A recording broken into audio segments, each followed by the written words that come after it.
नमस्कार, खबर समय जगत में आपका स्वागत है। मैं हूं आपके साथ अंकिता और आइए अब खबरें देखते हैं विस्तार से। गुना जिला गुना में आयोजित प्रेस वार्ता में पूर्व मुख्यमंत्री दिग्विजय सिंह, चाचौड़ा विधानसभा कांग्रेस प्रत्याशी लक्ष्मण सिंह, राघोगढ़ विधानसभा प्रत्याशी जयवर्धन सिंह, बमौरी विधानसभा प्रत्याशी ऋषि अग्रवाल हुए सम्मिलित। आज जिला मुख्यालय गुना कलेक्ट्रेट परिसर में सभी कांग्रेस प्रत्याशियों का नामांकन दाखिल कराने पूर्व मुख्यमंत्री दिग्विजय सिंह आए। नामांकन दाखिल कराने के पश्चात युवराज क्लब में आयोजित कार्यक्रम में कांग्रेस के कार्यकर्ताओं के समक्ष अपनी बात रखते हुए प्रत्याशियों को भारी बहुमत से जीत दिलाने की मांग की। इसके बाद उन्होंने आयोजित युवराज क्लब में प्रेस वार्ता को संबोधित करते हुए सभी पत्रकारों के सवालों का जवाब दिया। एक तो आपको उन्हें बताना है कि इनके 18 साल के कार्यकाल में जितना भ्रष्टाचार हुआ उसके बारे में आरोप पत्र हमारा तैयार है। कांग्रेस पार्टी आप तक घर तक पहुंचाएगी।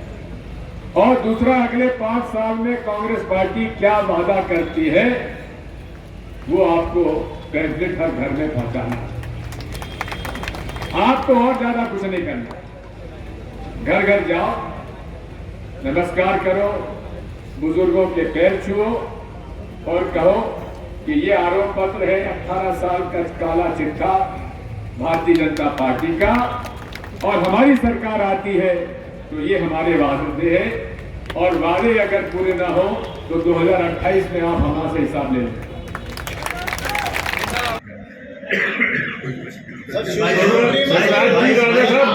22 जनवरी को अभी नरेंद्र मोदी जी रामलला मंदिर में जो प्राण प्रतिष्ठा है उसको करने वाले हैं। क्या लगता है लोकसभा से पहले क्या मास्टर स्ट्रोक है क्या बीजेपी का? 22 जनवरी को नरेंद्र मोदी जी प्राण प्रतिष्ठा करने वाले हैं अयोध्या राम मंदिर। खुशी है। शिवराज सिंह ने 1 लाख दान दिया, मैंने 1,11,000 दान दिया। प्रधानमंत्री जी की बात कर रहा हूँ। मोदी जी प्राण प्रतिष्ठा करने वाले क्या करना करें, लेकिन मोदी जी ने कितना दान दिया हमें बता दें। पार्टी में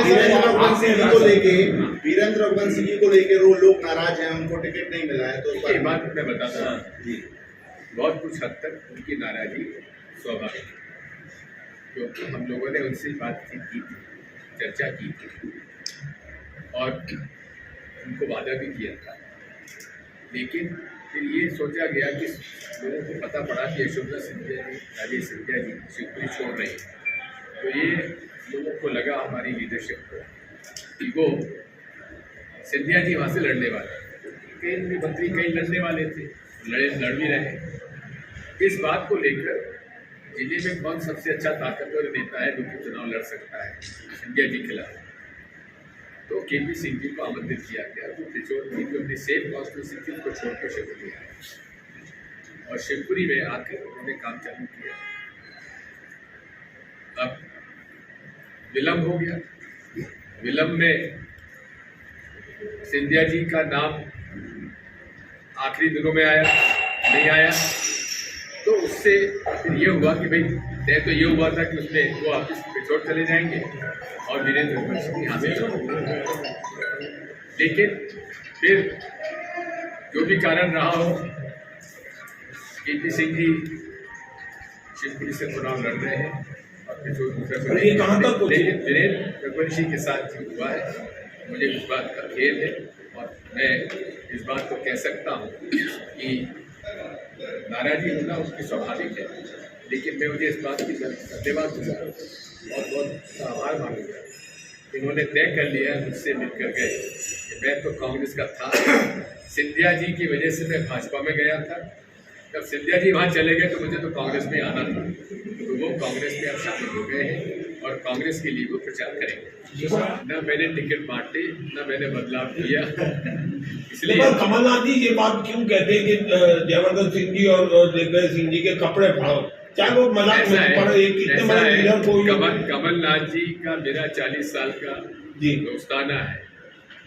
अब कपड़े फाड़ने का जो है और गाली खाने का, ये मुझे अधिकार दिया गया है उन्होंने कि आप कपड़े भी पड़वाओ, गाली भी खाओ, और आप दिग्विजय सिंह को जानते हो शुरू से, उसे कोई दिक्कत नहीं है, गाली खाने में दिक्कत नहीं है। और हम तो देखिए, मैं ठाकुर परिवार में जरूर जन्मा हूँ, लेकिन शुद्ध रूप से मैं जैनी हूँ। मैं किसी के खिलाफ न तो नाराजी जताता और ना मुझे कोई आपत्ति, जिसको गाली देना दे। और मैं तो सुंदरलाल पटवा जी से मजाक करता था कि आप प्रयोजन पर्व में ही मेरे पर माफी मांगते हो। अरे दिग्विजय सिंह 365 साल माफी मांगता है, इसलिए मेरा किसी से कोई झगड़ा नहीं है। जिसकी जो नाराजी हो मैं उसको सहन करने के लिए तैयार हूँ, क्योंकि पार्टी में देखिए 4000 उम्मीदवार और 230 सीटें। इन 230 सीटों का चयन कैसे हो? कोई लिखित परीक्षा तो होती नहीं। कमलनाथ कैसे नहीं होती? आप लोगों को यहाँ पे बहुत ज्यादा स्क्रूटनी होती है ना। कमलनाथ जी ने सर्वे कराया, 4 कंपनियों सर्वे कराया, AICC के सेक्रेटरीज घूमे चारों तरफ, ऑब्जर्वर्स घूमे, और जो नाम आए उनमें से चयन किया गया। 85% से 90% नाम वो है जो सर्वे में नंबर 1 पे है। 10-15% ऐसे नाम हैं जिनमें थोड़ा सा भेदभाव हुआ है किसी सोच के आधार। गुना महिला है जो कि डिप्टी कलेक्टर थी, लेकिन उसने जनसेवा का रास्ता चुना है, अनुसूचित जाति की है, और उनको रोकने के लिए भारतीय जनता पार्टी ने उनका इस्तीफा मंजूर नहीं किया, उनके साथ अन्याय किया।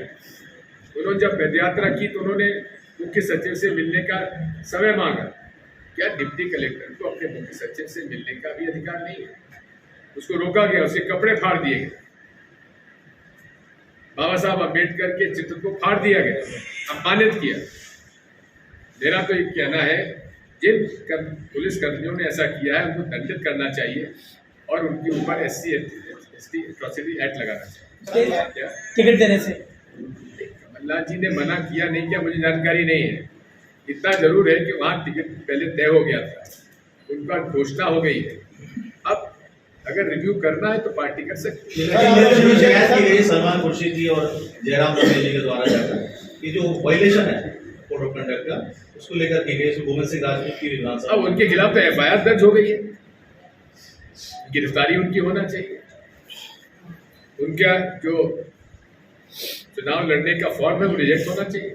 सर बीजेपी ने सर केंद्रीय मंत्रियों को मध्य प्रदेश में जो उतारा है इस तरीके से, और CM का कोई चेहरा फेस नहीं किया, क्या डर सता रहा है कांग्रेस से? क्या है मध्य प्रदेश में?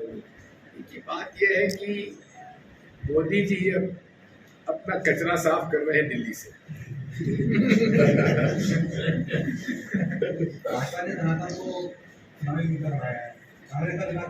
देखिए भाजपा जो है उसके पास केवल हिंदू मुसलमान के अलावा कुछ नहीं है। सनातन धर्म वो है जिसमें कि सभी को स्थान है, सभी धर्मों का सम्मान है। जो भी इस देश इस विश्व में धर्म है, कोई ऐसा धर्म नहीं है जो कि दूसरे धर्म को अपमानित करता। सनातन धर्म के आयोजनों में नारा होता है धर्म की जय हो, अधर्म का नाश हो, प्राणियों में जिसमें भी प्राण है उसमें सद्भावना हो, विश्व का। अब बताओ संघ का, भाजपा का हिंदुत्व जो नफरत फैलाता है दूसरे धर्मों के प्रति, ये सनातन धर्म के खिलाफ है कि नहीं? पांच राज्यों के चुनाव से एन पहले 22 जनवरी को घोषणा की गई है राम मंदिर में प्राण प्रतिष्ठा करने। मैं जवाब दे चुका। एक सवाल है मेरा, इंडिया गठबंधन में कांग्रेस सरकार अगर आती है, इंडिया गठबंधन में जो दल आए हैं वो सारे मध्य प्रदेश में चुनाव लड़ रहे हैं, तो क्या संदेश देना चाह रहे हैं? संदेश हमारा एक ही है, लोकतंत्र को बचाना है, भारतीय संविधान को बचाना है, देश की जो लूट मची हुई है उससे हमें छुटकारा दिलाना है। मोदी जी के राज में बड़े बड़े उद्योगपतियों के 25 लाख करोड़, कितने? 25 लाख करोड़ का कर्जा माफ हुआ है। किसान का 1 पैसा माफ हुआ क्या? मजदूर का 1 पैसा माफ हुआ क्या? किसी अनुसूचित जाति जनजाति के व्यक्ति का कर्जा 1 रुपया भी माफ हुआ? ये किसके माफ हुए? कोई माफ हुए जो कि यहाँ का पैसा और सारा भार जो है आप और हम पर है, जो बैंक में अपना पैसा जमा के रखते हैं। हमारा जमा किया पैसा 25 लाख करोड़ रुपए भारतीय जनता पार्टी के 10 सालों में मोदी जी के नेतृत्व में लूटा गया। अगर सरकार अपनी आती है कांग्रेस की तो पत्रकारों के हित में कौन से काम करेंगे? सबसे पहले तो मैं आपसे पूछना चाहता हूँ, इस भारतीय जनता पार्टी के मंत्री ने यहाँ के पत्रकारों को जेल क्यों भेजा? आप भी जानते हो क्यों भेजा और मैं भी जानता हूँ क्यों भेजा। आज अब उसके प्रति हमारी संवेदना है और जिसको जेल भेजा गया है, सरकार बनते ही सारे उसको जो केसेस हैं उनको विड्रॉ किया जाएगा और पत्रकारों के लिए विशेष तौर पे हमारे घोषणा पत्र में उल्लेख किया गया है। आपका प्रेस फ्रीडम एक्ट, आपके ऊपर कोई जातियाँ होती तो आपके ऊपर उसके संरक्षण के लिए कानून बनाया जाएगा और वरिष्ठ पत्रकारों के लिए पेंशन की भी बारे में हमने इस बात को कही। 130 सीटें कांग्रेस की आएगी और बीजेपी कह रही है कि हम सरकार बनाएंगे। झूठ कौन बोल रहा है? तो पता पड़ेगा आपको। आप 3 दिसंबर आप कह रहे हैं वीरेंद्र सिंह जी के साथ गलत हुआ है। व्हाट अबाउट महावई मुरैना में जो विधायक थे सिटिंग है, सिटिंग में कई सिटिंग एमएलए का टिकट कटता है सर्वे के आधार पर। नहीं, उन्होंने कहा कि मैं इसको हराऊंगा और ये मेरी बात राकेश से होगी। राजा साहब, वीरेंद्र बंटी बना के बीजेपी में जाने से और बाबा साहब के खिलाफ लड़ने से कोई अंतर है क्या मतलब? कोई अंतर पड़ रहा है क्या बाबा साहब की इमेज पर? देखो ऐसा है, मैं उसमें कुछ ज़्यादा नहीं कहना चाहता, जितना मैंने वहाँ कह दिया वही पर्याप्त है। आपकी पार्टी के ही जो अन्य जो उम्मीदवार दावेदार बता रहे थे अपने आप को, वो विरोध कर रहे हैं, खुल के सामने आ रहा है उनका विरोध। कुछ ऐसा है जो उम्मीदवार चाह रहे थे, उन्होंने भी काफ़ी सारे काम किया है, उसमें नाराजगी होना स्वाभाविक है, लेकिन सबको हम लोग बना रहे हैं। नया चेहरा है, बाहर का चेहरा है, ये मुद्दा बताया। कहीं विरोध जो कर रहे थे उनको और हवा तो नहीं दी गई, इससे विरोध नहीं बढ़ेगा क्या? और ऐसा नहीं, शिवराज जी बोल रहे हैं कि यदि कांग्रेस सत्ता में आई तो वो सारी योजनाएं बंद कर देगी, डरा रहे हैं। तो हम आपसे पूछना चाहते हैं आपके माध्यम से, क्या वो सारी योजनाएं बंद हो जाएंगी? सिंह जी जितना झूठ बोलते हैं उतना मैं कहता हूँ कि मोदी जी और शिवराज सिंह जी में प्रतियोगिता कराइए तो पता नहीं कौन जीतेगा झूठ बोलते। इतना मैं बता दूं कि कांग्रेस पार्टी पूरे तरीके से हम जो भी हमने वादे किए और जो वादों में हमारी ये योजनाएं फिट होती हैं पूरी की जाएगी। इलेक्शन कमीशन निजाम आगे को टिकट देगी क्या कांग्रेस? खबर समय जगत के लिए गुना से ब्यूरो चीफ सौरभ जैन की report. For latest news, subscribe to our channel and press the bell icon.